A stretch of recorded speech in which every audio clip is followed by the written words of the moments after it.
All right, so the Aaron Glenn press conference just wrapped up, and I'm sure you guys already saw it. If not, I'll have it linked down below in the description box to check out. But it's looking like it's a toe injury for Justin Fields.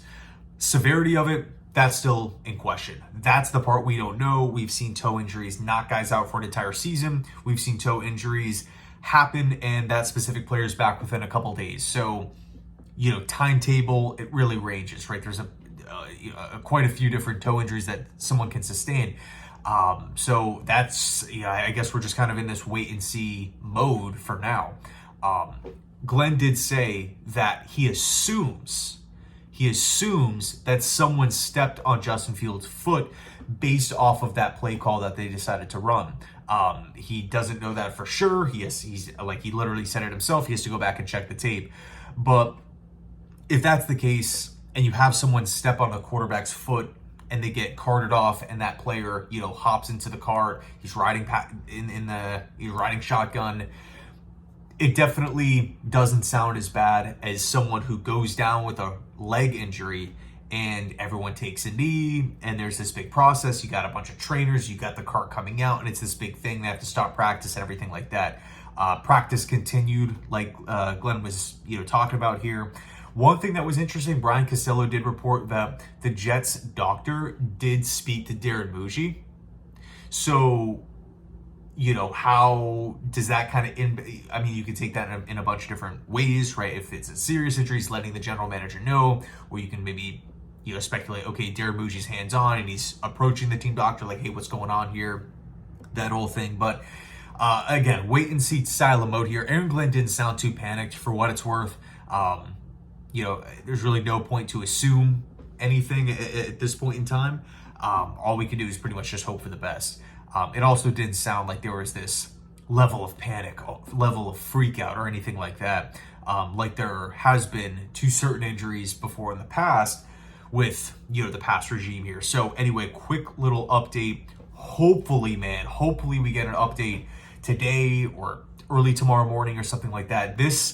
I don't want it to be like how it was with Douglas, with Saleh, in the last regime here, where, an injury would happen. It would take weeks to figure out what's going on. The timetables would be all messed up. Oh yeah, he's supposed to be coming back by week 5, and week 5 rolls around and he's not ready. What happened? We don't know. That, there's this, the dealing with the injuries with the last regime was very, very frustrating to deal with as a fan. I couldn't even imagine being the player, but as a fan, it's just no clarity at all. Just such a hazy mess. Hopefully, again, with this, with everyone running the team now, hopefully we have a more direct, clear, to the point style of approach with handling injuries, with getting news out, and obviously the rehab process in place. So anyway, let me know your thoughts down below in the comment section. Damn, dude, I was pumped to do a practice recap and everything, but this kind of just took the wind out of the sails of the Jets practice. If you guys want, just to kind of stick around here, for what it's worth, Tyrod Taylor actually had a really impressive day. Brandon Stevens had a bounce back, which was really really encouraging as a Jet fan, considering that there's been some struggles so far. Adrian Martinez had a good day as well. Glenn talked about him in the press conference, saying that he knows the system, being obviously a member of the Detroit Lions with Glenn, with Tanner Engstrand, Steve Hyden, another coach coming in from Detroit. So that's pretty encouraging.